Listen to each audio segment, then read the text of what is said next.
தெரிவித்துக் கொள்கிறாங்க. நேரம் தேர்ந்தெடுத்து ஏன்னா ஒரு மணியானவங்க எல்லாரும் வாடிக்கைன்னு தெரியும். இல்லை எல்லாரும் பேர சொல்லையில 10 நிமிஷம் ஆயிரும். அதனால அனைவருக்கும் அன்பு கலந்த வணக்கத்தை தெரிவிச்சுக்கிறோம். தண்ணீரை பற்றி எல்லாரும் பேசியாச்சு. இது என்ன பேச இருக்கு? ஆனாலும் யாருக்கு அதை பற்றி உள்ள எண்ணம் கிடையாது. அதாவது நாங்கள் அனுபவிச்ச மாதிரி உள்ள குழந்தைங்க அனுபவிக்கக்குள்ள அந்த எண்ணம் இல்லை. குளம் எல்லாம் வயலாக இறந்து போச்சு, வாய்க்கால் எல்லாம் பூரா சாக்கடை ஆகி போச்சு. இந்த நிலையில் தான் உலகம் போயிட்டு இருக்கு. ஆனால் அது எவ்வளவு முக்கியத்துவம் உள்ளதோ மனுஷன் இப்ப கண்டுகிட்டே இருக்க. சந்திரமண்டலத்துக்கு போறான் தண்ணியை தேட. சந்திரமண்டலத்துல போய் இறங்குறவங்க முதல்ல தண்ணி இருக்கான்னு தான் பார்க்குவோம். அதனால அதுக்குள்ள முக்கியத்துவத்தை நீங்க தெரிஞ்சுக்கிடுங்க. தண்ணிக்கு எவ்வளவு முக்கியத்துவம்னு உங்களுக்கு தெரியணும். அதனால நான் அதை பத்தி பண்ணல. ஒரு பாட்டு பாட போறேன். நீங்க பிள்ளைகள்லாம் மியூசிக் பாடணும்னா தாளம் போட்டு ஒரு ஆட்டம் ஆடுங்க. அது என்ன இருக்க சொல்லாரு இல்லை. நான் இருக்க போறதில்லை, நான் பாட போறேன், ஆட போறேன், நீங்களும் சேர்ந்து ஆடுங்க. உலகை இப்போ உஷ்ணத்தால உருகி போச்சுங்க,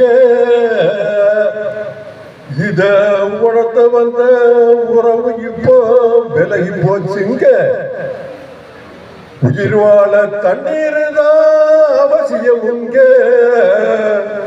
இத உணர்ந்து நாம உலகத்திலே வாழணுங்க. மழை துளியாய் மண்ணில் வீழும் மழை நீர் தாங்க, அது உயிர் துளியாய் உடம்பினிலே உருவாகுதுங்க. மழை துளியாய் மண்ணில் வீழும் மழை நீர் தாங்க, அது உயிர் துளியாய் உடம்பினிலே உருவாகுதுங்க. பெற்ற தாயும் குழந்தை வளர பாலை கொடுக்கிறார், பூமி தாயும் உயிர்கள் வாழ நீரை கொடுக்கிறார், நீரை கொடுக்கிறார்.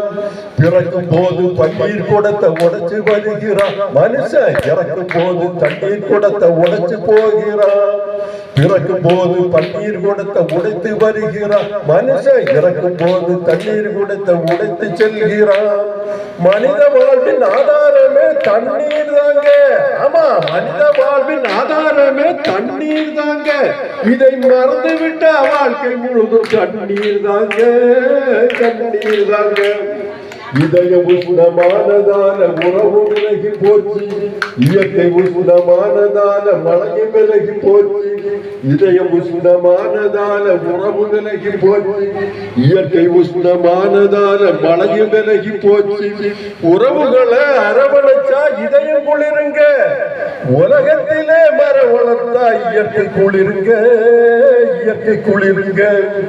உலகம் உஷ்ண ஆவதைத்தான் தடுத்து நிறுத்தணும், நாம உலகில் உயிர்கள் வாழ்வதற்கு வழிபறக்கணும். உலகம் உஷ்ண ஆவதைத்தான் தடுத்து நிறுத்தணும், உலகில் உயிர்கள் வாழ்வதற்கு வழிபிறக்கணும். தண்ணீர் இல்லா நிலையை நாம மாற்றியாகணும், தவிச்ச வாய்க்கு தண்ணீர் தந்து உயிரை காக்கணும், உயிரை காக்கணும். அதனால உயிர்கள் வாழ தண்ணீர் தான் அவசியமுங்க, இதை உணர்ந்து நாமும் உலகத்திலே வாழணுமுங்க. உயிர்கள் வாழ தண்ணீர் தான் அவசியமுங்க, இதை உணர்ந்து நாம உலகத்திலே வாழணுமுங்க. நன்றி, வணக்கம்.